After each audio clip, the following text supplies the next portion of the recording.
Hello everyone. So మీరు అందరూ చిన్న ఛానల్స్కి సపోర్ట్ చేయరా అండి? పెద్ద ఛానల్స్కి సపోర్ట్ చేస్తారా? ఎందుకలా? మీరు అవి ఎలా పెద్దగా అయినాయి?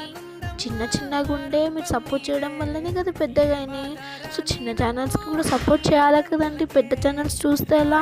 చిన్నవాళ్ళు ఏమైపోవాలి? సో చిన్న వాళ్ళకి కూడా సపోర్ట్ చేయండి. సో ఇవి వచ్చేసి మనకి బ్యాంగిల్స్. సో దీంట్లో మనకి సైజెస్ అవైలబుల్గా ఉన్నాయి. మనకి దీంట్లో 4 సెట్స్ వస్తాయండి. సో ఇచ్చినందుకు కాంటాక్ట్ అవ్వండి. ఇంకా చాలా కలెక్షన్స్ అవైలబుల్గా ఉన్నాయి. కాంటాక్ట్ అవ్వండి. Thank you.